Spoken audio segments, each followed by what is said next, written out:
नमस्कार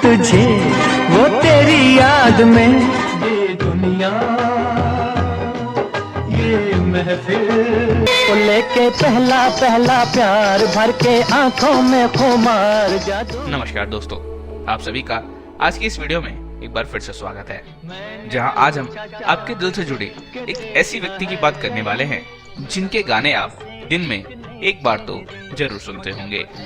ये रेशमी जुल्फें, ये जी हाँ, आज हम एक ऐसे सिंगर की बात करने वाले हैं जिनकी आवाज ने बॉलीवुड में कई सुपरहिट गाने दिए। तो चलिए आइए दोस्तों, जानते हैं कि ये सिंगर कौन है। गुलाबी आंखें जो तेरी देखी। कहते हैं संगीत दुखी मन को भी प्रसन्न कर देता है। हमारे देश में शास्त्रीय संगीत से लेकर आधुनिक संगीत तक बड़ी ही शिद्दत के साथ सुना जाता रहा है।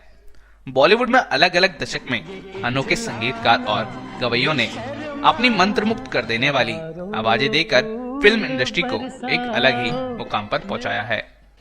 उन्हीं सिंगर में से सिंगर मोहम्मद रफी साहब एक ऐसे महान हरफन मौला कलाकार थे जिनके गाए हुए गीत आज भी लोगों के दिलों में कंपन पैदा कर देते हैं। उनकी आवाज ने लोगों के दिलों पर कई दशकों तक राज किया था।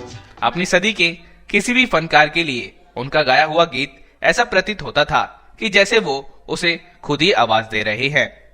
रफी साहब के गाए गीतों ने कई स्टार्स को सुपरस्टार बना दिया, तो कई आज गुमनाम हो चुके कलाकारों को उनके गीतों के बदौलत याद रखा जाता है। उनके गाए गीतों का ही करिश्मा था कि कई फ्लॉप होती फिल्में भी हिट साबित हुई थी, लेकिन इस लेजेंड सिंगर को भी उसकी उम्र का हवाला देकर फिल्मों में गीत ना गवाने को कह दिया गया था। इन्हें ये कहकर एक फिल्म में गीत नहीं गाने दिए थे कि अब ये बूढ़े हो गए हैं, लेकिन इस फनकार के सुरों का जादू लोगों के दिलों पर इस कदर काम करता था कि बाद में वही फिल्म रफी साहब के गीतों के दम पर ही दर्शकों के बीच चल सकी थी। और इतना ही नहीं, ये फिल्म सुपरहिट भी साबित हुई थी। क्या था उनके गीत ना गवाने के पीछे का पूरा किस्सा? ये कौन सी फिल्म थी और वो कौन से इंसान थे जिनकी वजह से ये मामला सामने आया था? आज के इस खास वीडियो में हम रफी साहब के साथ घटी इस घटना के बारे में जानेंगे। दोस्तों, ये किस्सा फिल्म लैला मजनू से जुड़ा हुआ है। साल 1974 में आई फिल्म लैला मजनू के डायरेक्टर एच.एस. रावल चाहते थे कि फिल्म का म्यूजिक ट्रेंडिंग में चल रही फिल्मों से कुछ अलग हटकर हो, क्योंकि ये फिल्म एक्शन और थ्रिलर से बिल्कुल जुदा थी। ये फिल्म एक प्रेम कहानी पर बेस्ड थी। इसलिए एच.एस. रावल साहब उस समय के सबसे मशहूर संगीतकार मदन मोहन के पास गए और उन्हें अपनी फिल्म में संगीत देने के लिए राजी कर लिया। लेकिन मदन मोहन ने उनके सामने दो शर्त रख दी कि फिल्म के सारे गाने साहिर लुधियानवी ही लिखेंगे और फिर सभी गीत मोहम्मद रफी साहब ही गाएंगे। अब क्योंकि समस्या ये थी कि फिल्म के हीरो उभरते सितारे ऋषि कपूर थे, जिनकी उम्र केवल 22 साल की ही थी और मोहम्मद रफी की एज लगभग 50 साल हो चुकी थी। एच.एस. रावल और फिल्म के प्रोड्यूसर सहित अन्य लोगों को ऐसा लग रहा था कि मोहम्मद रफी की आवाज यंग ऋषि कपूर पर फिट नहीं बैठेगी, जिसकी वजह से गाने नहीं चलेंगे और ऐसा हुआ तो फिल्म पर इसका असर पड़ सकता है। लेकिन इसके विपरीत मदन मोहन ही एक ऐसे शख्स थे जिन्हें पूरा भरोसा था कि रफी साहब ही जिनकी आवाज ऋषि कपूर को उभरते सितारे से सुपरस्टार की कुर्सी पर बैठा देगी और ये फिल्म ब्लॉकबस्टर होगी। संगीतकार मदन मोहन जी को एच.एस. रावल ने लाख समझाया, लेकिन वह अपनी शर्तों से टस से मस नहीं हुए और अंत में उनकी शर्तों को मान लिया गया। अब वक्त था अपने जमाने के लेजेंड रहे मोहम्मद रफी साहब को खुद को साबित करने का।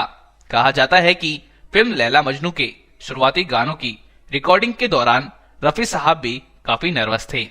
उन्हें भी डर सता रहा था कि 50 की उम्र में दी गई आवाज अगर 22 साल के नौजवान पर फिट नहीं बैठी तो लोग उनके बारे में क्या सोचेंगे। ढलान पर आ चुका उनका कैरियर तबाही की ओर चला जाएगा। लेकिन जब गानों की रिकॉर्डिंग पूरी हुई और गाने रिलीज किए गए तो ये आवाज फिट ही नहीं बैठी, बल्कि मोहम्मद रफी साहब इस फिल्म के बाद ऋषि कपूर की आवाज भी बन गए। इस फिल्म का गाना तेरे दर पर आया हूँ लोगों को बहुत पसंद आया था। फिल्म लैला मजनू में गाए उनके सारे गीत सुपरहिट साबित भी हुए और साथ ही फिल्म के डायरेक्टर एच.एस. रावल की गलतफहमी भी दूर हो गई, जिसके लिए वह शर्मिंदा भी हुए थे। आज भी फिल्म लैला मजनू फिल्म की कहानी से ज्यादा अपने म्यूजिक और गानों के लिए याद की जाती है।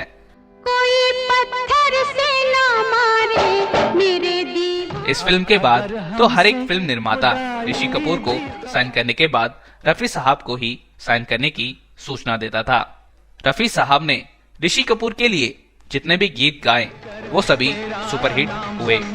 एक बार ऋषि कपूर से रफी साहब ने कहा था कि मेरी आवाज बॉलीवुड के कुछ ही कलाकारों पे जैसे दिलीप कुमार, देवानंद, धर्मेंद्र और ऋषि कपूर पर बिल्कुल फिट बैठती है।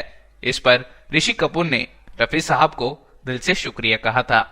आज इस दुनिया में ना तो रफी साहब हैं और ना ही ऋषि कपूर, लेकिन दोनों की जोड़ी आज भी उनके चाहने वालों के बीच में अमर है। तो दोस्तों, आज की इस वीडियो में बस इतना ही। और एक बात और दोस्तों, अगर आपको मोहम्मद रफी साहब जी का एक कोई भी गाना सबसे ज्यादा पसंद है तो हमें कमेंट बॉक्स में कमेंट जरूर करिएगा। और अगर आपको ये वीडियो पसंद आई हो तो हमारे इस वीडियो को लाइक और हमारे इस चैनल को सब्सक्राइब करना ना भूलें और बस बेल आइकन को दबा दें ताकि आपको हमारी ऐसी ही वीडियो और भी मिल सके। तो मिलते हैं दोस्तों आपसे इस चैनल में और भी वीडियो के संग। तब तक के लिए आप सभी को हमारी तरफ से जय हिंद।